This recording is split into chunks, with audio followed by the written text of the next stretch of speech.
Hi friends, and welcome back to yet another installment of Professor Pastor Paul's Midweek Bible Festival. Good to see you all. Hope you're doing well this week. The next 2 weeks we're going to do something a little bit different. I'm going to join back up with David in the lectionary after these next 2 weeks. But for these next 2 weeks, I'm going to address a question. It's kind of a specialty thing of mine, and I hope you enjoy it. It addresses a question that I think is actually quite relevant in sort of a personal way. What I mean is it addresses it in a personal way. The problem is this. We as Christians are beholden to a book which is thousands of years old and which was written over centuries in many different cultural contexts. But what I want to focus on are those centuries, that time that has elapsed since then, and how things are, in many ways, are quite different today than they were back when the book was written for its intended audience. I am not convinced that the Bible was written with us in mind. I think it was written, for example, the letters of Paul were written for a particular purpose.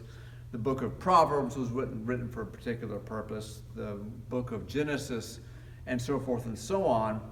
But they were written at a specific time, from a specific cultural context, and for a particular purpose. Now, I do think, of course, as you probably know, that it doesn't mean that the Bible is not useful to us, right? That it's not true in some deep sense. Of course it is. That's why we continue to read it every week, and that's why I continue to produce Bible studies every week. But there is a gap between it and us. And sometimes that gap can be hard to cross. And what I'm thinking about now as a scientist is the gap of our scientific knowledge between the time the Bible was written and now. So what I'm going to do over the next 2 weeks is sort of outline a way of thinking about how to read the Bible given what we know about science and so forth. How we might do that. And you can sort of think about it, the title might be something like A Scientist Reads the Bible. Now, you're not all scientists, of course. But the question of how to read the Bible in a scientific age is one that we all deal with because we all live in a scientific age. So the next 2 Bible studies are going to address this in ways that I hope are educational and even at points amusing to you. And I should also sort of say that these 2 Bible studies are sort of adapted from it's not identical to my last book, but they're adapted out of a chapter from my last book. I hope you enjoy it, and let's get started. I'm going to start tonight with this fellow named Mad Mike Hughes.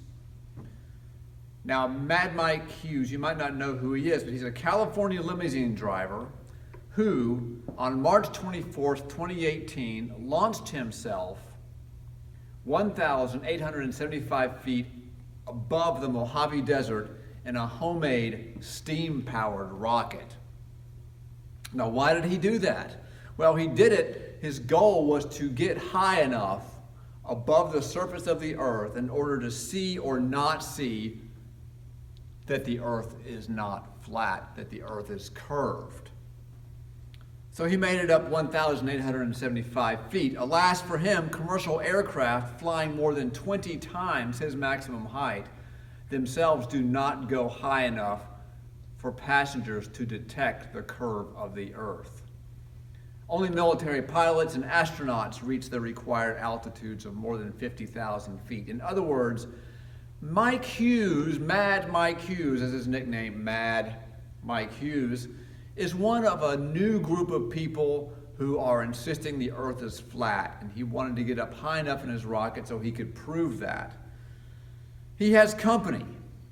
Turns out lately, over the last 10 years, as conspiracy theories have grown and multiplied, he's got some company.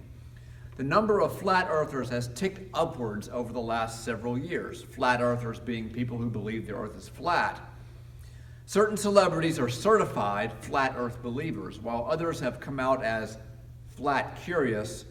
And according to the Denver Post, flat earth groups have begun meeting in coffee bars and private homes in Denver, Boston, New York, Houston, Philadelphia, Phoenix, and Chicago.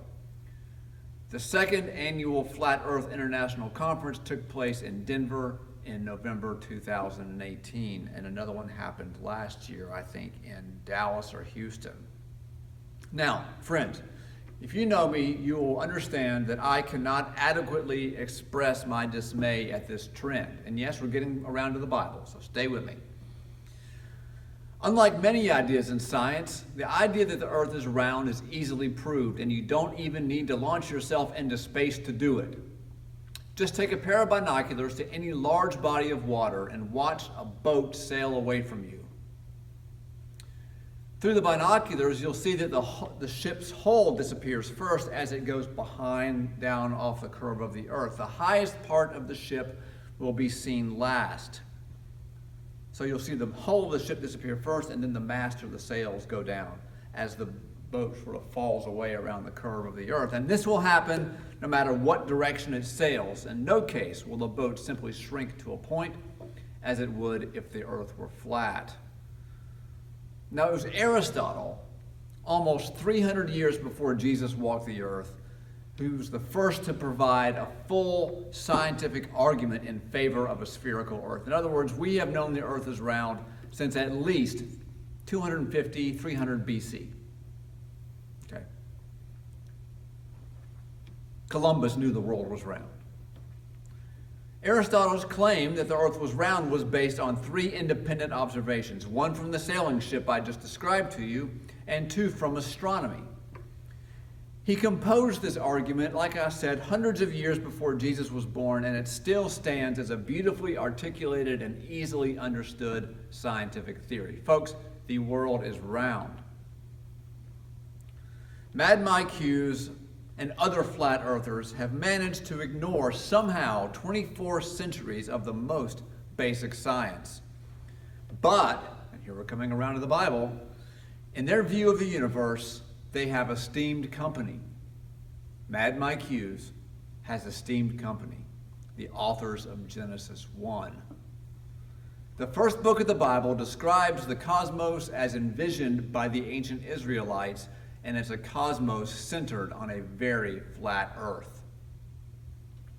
You will remember, shortly after the breath of God moves across the waters and the first light explodes into existence, a dome or firmament separates the waters from the waters. God calls this dome sky before dry land emerges from the waters below the dome. Then plants, sun and moon, and stars, fish, birds, animals, and people are added to the scene. Further along in Scripture, beyond Genesis, pillars of the heavens and earth are thrown in the underworld too. The whole thing looks like a hemispherical bubble floating in the universe of water. I got a picture here for you. Let me see this. Looks something like that. Hope you can see that. Okay. But the earth in the Bible is a flat earth, just like Mad Mike Hughes dreams that it is. Now, the differences between the biblical cosmos and ours cannot be overstated. There is virtually no similarity between the cosmos as described in Genesis and the one that we know about today. If the Bible were intended to be a science book, we would have thrown it out years ago, centuries ago. But let's be frank, this makes it very hard to see why science matters at all when we read the Bible. And in a certain very narrow sense, science doesn't matter when we read the Bible. No matter what theory scientists come up with, if God ever loved us, God will love us still. If Jesus ever mattered, Jesus will matter still. And if justice and reconciliation were ever our calling, they will be our calling still. it seems that the shape of the universe has nothing to do with our daily human experience of God and one another. And that's why we haven't thrown the Bible out, right? But we live in a scientific age. We do not read our Bibles on a flat earth under a transparent dome, but on a spherical planet orbiting a star revolving around the center of a vast galactic pinwheel, turning among black holes and quasars. These are the things God has made. Now, here's the point. We cannot set aside what we know and what we love when we sit down with Scripture, nor are we asked to. So if we know about all of this crazy stuff out in our evolving cosmos, we can't put that aside when we read Scripture, nor are we asked to. Jesus commands us to love God with all of our mind as well as with our heart, soul, and strength. There is such a thing as the scientific love of God. Those who wish to take both science and faith seriously must hold the Bible in one hand and Scientific American or any other reputable journal in the other. Science, in its proper context, deepens and enlarges everything it touches. The night sky provides a perfect example. And as we'll see in a moment, science will deepen and enlarge our reading of the Bible. But to give you an idea of what I mean by deepen and enlarge, imagine this, the night sky. Its beauty is available to all of us, but an astronomer looking at the sky, one who knows some astronomy, sees all the beauty that the non-specialist sees and more. She sees the moon in the east and imagines its gradual outward spiral. Did you know that the moon is spiraling away from us? It's true.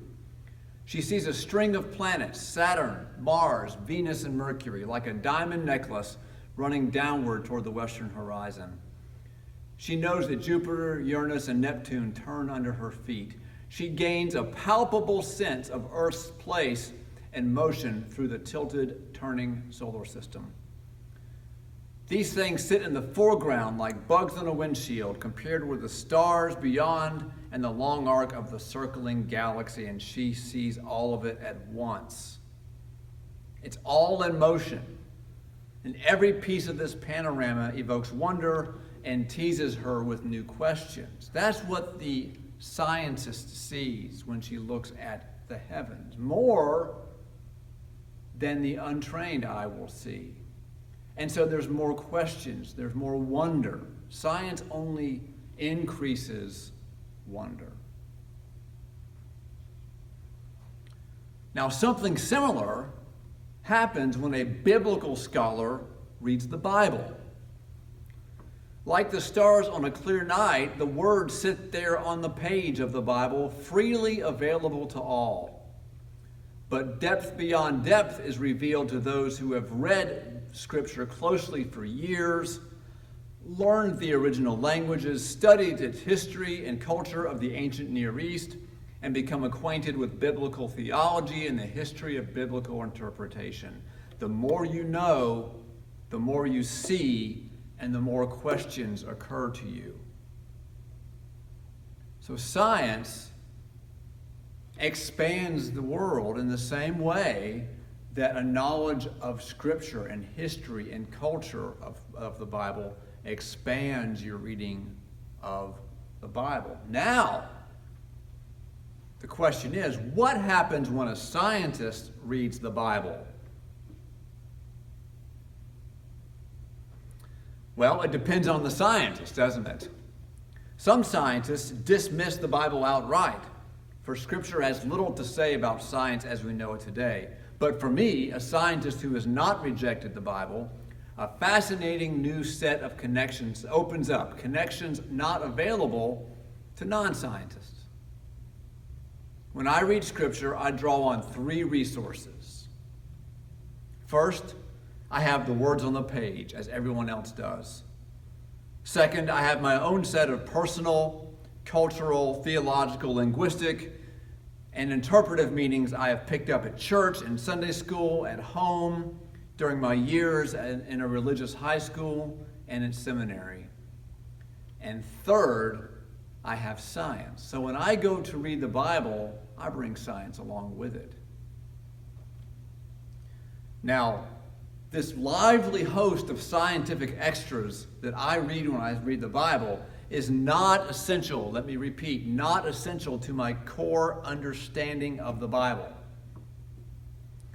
These are bonuses, they are supplements, they are new and fun ideas, neither demanded nor contradicted by my basic view of Scripture. And how do I view Scripture? I view it as a human record of Israel's encounter with a real and loving God. It is a human record of Israel's historic encounter with a real and loving God.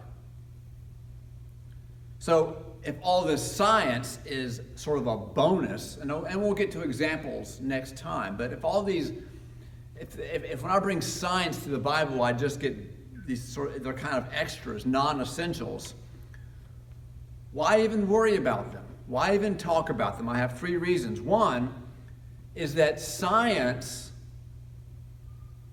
in its description of the cosmos with its quasars and its galaxies, does describe the creation of that same real and loving God. Second, I, and many others, think of these scientific ideas every time we read the Bible, and I can't stop thinking about them. And third, I believe, it's my own personal conviction, that our approach to the Bible should be as free and creative and imaginative as the God who inspired it. God is the creator of all things. And if you look around at creation, you look around at nature, you'll see that God is very free and creative and imaginative.